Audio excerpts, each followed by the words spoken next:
Welcome to secret of சமையல். இன்னைக்கு நம்ம பார்க்க போகிறது ஒரு சிம்பிளான அரிசி பருப்பு சாதம்.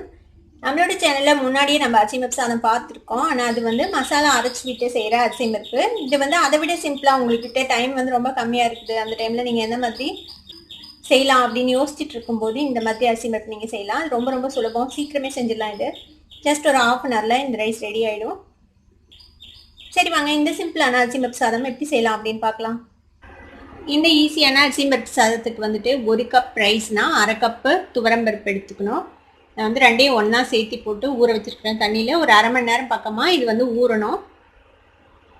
1 கப் அரிசியும் 1/2 கப் துவரம்பருப்பும் போட்டிருக்கிறேன். இதில் தாளிக்கிறதுக்கு வந்து என்னென்ன வேணும் அப்படின்னு பார்க்கலாம். இது வந்து தாளிக்கிறதுக்கு என்னென்ன எடுத்து வச்சுருக்கேன்னா, இதில் வந்து கடுகு, உளுத்தம்பருப்பு, கடலைப்பருப்பு, கொஞ்சம் மிளகு, ஒரு துண்டு பட்டை, 4 கிராம்பு, கொஞ்சமாக சீரகம், இது எல்லாமே இதில் எடுத்து வச்சுருக்கிறேன்.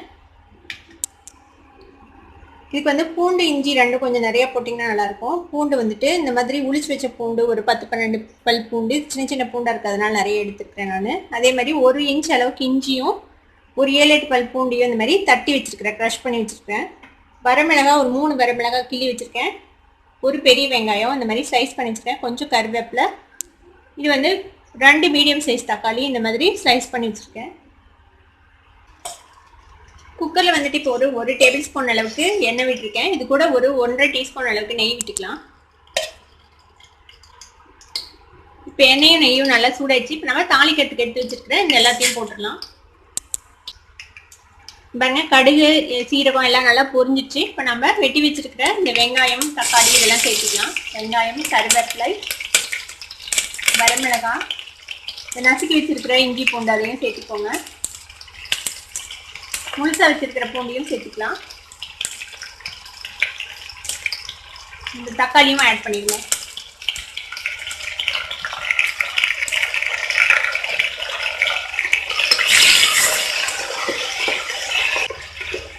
கொஞ்சம் இந்த தக்காளி சாஃப்டாக வரைக்கும் வதங்கிட்டோம்.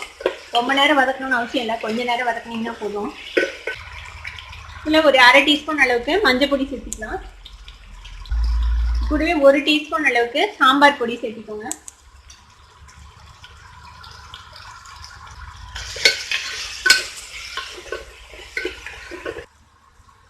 நம்ம 1 கப் ரைஸ் எடுத்துருக்கோம். நான் வந்து நார்மல் ரைஸ் தான் யூஸ் பண்ணியிருக்கேன் இன்னைக்கு. நார்மல் ரைஸ்க்கு வந்துட்டு நான் வந்து 2.5 கப் அளவுக்கு தண்ணி விட்டுறேன்.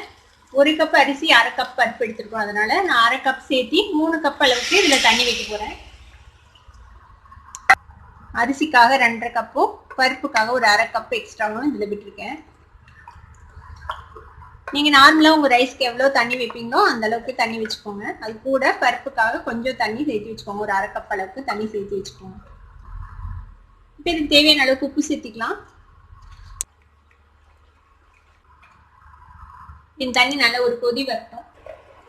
தண்ணி நல்லா கொதிக்குது. இப்போ இந்த தண்ணியில் வந்துட்டு உப்பு, காரம்லாம் செக் பண்ணிக்கோங்க. ஏதாவது தேவைப்பட்டுச்சுன்னா இப்போ நீங்கள் ஆட் பண்ணிக்கலாம் இதில்.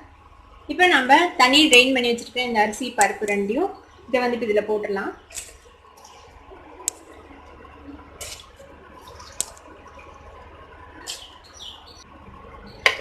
அரிசி பருப்பு போட்டுட்டோம். இதை நல்லா மிக்ஸ் பண்ணி விட்டுருங்க ஒரு வாட்டி. இப்போ குக்கர் லிட்டை மூடி நீங்கள் நார்மலாக ரைஸ் குக் பண்ணுறதுக்கு எவ்வளோ நேரம் விடுவீங்களோ, எவ்வளோ விசில் விடுவீங்களோ அந்தளவுக்கு விட்டு எடுத்துக்கோங்க. நான் வந்து ஹை ஃப்ளேமில் வச்சு ஒரு விசில் வந்ததுக்கப்புறம் ஒரு 4 to 5 மினிட்ஸ் விடுவேன் சிம்மில். நான் அந்த மாதிரி இதை குக் பண்ண போகிறேன். நீங்கள் உங்கள் நார்மல் ரைஸ் எப்படி குக் பண்ணுவீங்களோ அந்த மாதிரி குக் பண்ணி எடுத்துக்கோங்க. இப்போ குக்கரை ஆஃப் பண்ணிட்டேன். இப்போ ஆவி அடங்கிச்சு. நம்ம ஓப்பன் பண்ணி பார்ப்போம். பாருங்க, நம்மளோட ஈஸியான அரிசி பருப்பு சாதம் எவ்வளோ சீக்கிரமாக ரெடி ஆகிடுச்சு பாருங்கள்.